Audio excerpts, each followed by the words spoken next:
What is good, you guys? We're back with another video, and today we're back with another post-game recap. It's gonna be like funky diabetic once again because I'm in a hotel, and the picture just wouldn't look good, so I just have a cutaway overlay over it for this one, and the last one. But it'll be back tomorrow, just regular. But if you like this type of content, like a sub on video if you haven't already. I'm about to get into this Bucks Nets reaction, and let's get right into it. Man, the Bucks Nets game was hyped up to be a really great series, and in the first game, the end score looked close, but it felt like the Nets had this game for most of it. Not in the first quarter because they were down a little bit in the first quarter. PJ Tucker was playing okay defense on KD, but after that, it was really the Nets in hand the entire game without James Harden. James Harden only played 1 minute of the game and went out. And the thing was that the Bucks were supposed to be able to match up with the Net Stars, but they end up losing by, it felt like 20 before they stopped trying, but the score ended up being closer than that. But they had a handle on them the whole entire game with no Harden. KD played decent, Kyrie played decent, but what I want to talk about is the others today. We had Mike James that was playing good. Bruce Brown is a great role player, and Blake Griffin and Joe Harris putting up 18 and 19 respectively. And man, every time Blake Griffin does something, I just be like, so he just lied to the Detroit Pistons' face, and he just capped like the entire season until he got to the Nets just to be on a good team.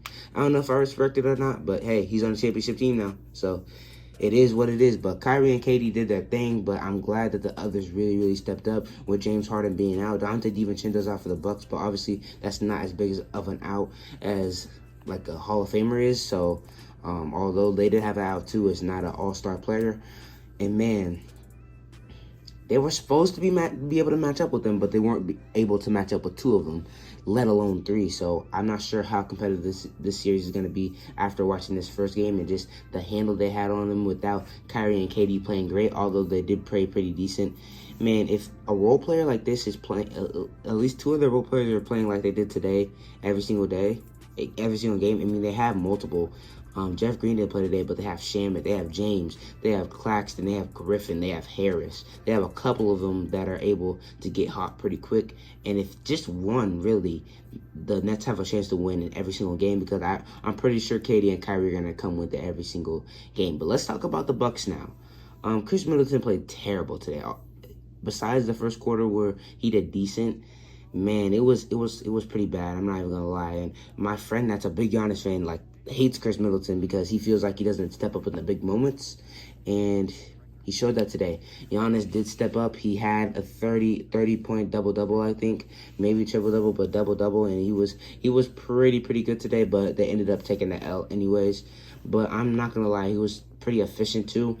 And he shot 40% from three, although not taking too many of them. That was good to see. And then shoot terrible from the free throw line, which is also good to see. Brook Lopez play really good against his former team today in the Brooklyn Nets. He got a little bit more post-ups than he does usually, which I kind of like because the Nets could be undersized at times when they don't have Nicholas Claxton in. And although Blake Griffin is okay, small ball center, I guess, he can't really match up with Brook Lopez's size. So I guess they can take advantage of that at times, and they did today. Jrue Holiday didn't play great in the second half, although he did play okay in the first.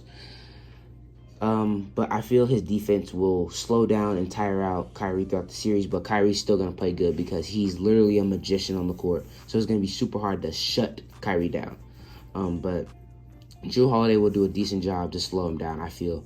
So be on the lookout for that, although he did not do that today. Kyrie had a couple moves where I was like, yeah, he's one of the most skilled players of all time, and KD is as well.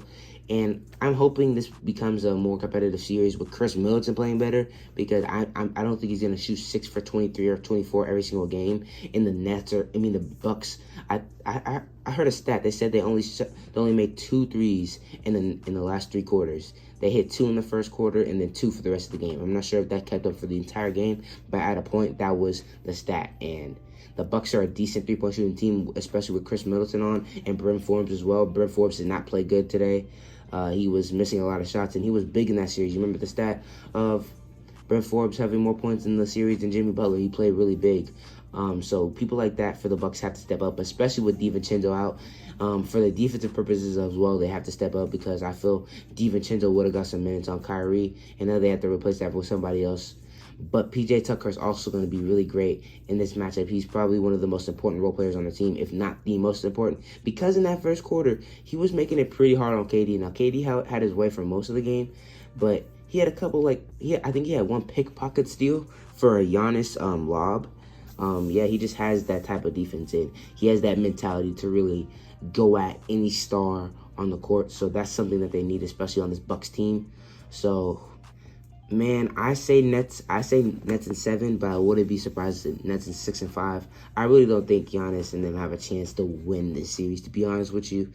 The Nets just have too much star power without a third star, especially when some of the role players are playing like they did, and they played like it today. And I feel like they're motivated to really just go through this entire playoffs, getting their chemistry on the roll, like as they're going, they're getting their chemistry. And Bruce Brown is like a small DeAndre Jordan, not DeAndre Jordan, Draymond Green, a small Draymond Green. He's a roller, a really good defender, a decent passer. He does all of that in like a 6'5" frame, and he's not even as big as Draymond Green. So it's really fun to watch him be like a center on the court at times. It's kind of funny, like him in a pick and roll with Kyrie, and Kyrie's only like 2 inches shorter than him. That's pretty funny, but the game was pretty good for most of the game, but at the end, it just looked like KD and Kyrie took over, and that's what they do at times. But that's all I got for you guys today, man. If you like this type of content, like and sub on the video if you haven't already, and I'll see you guys next time.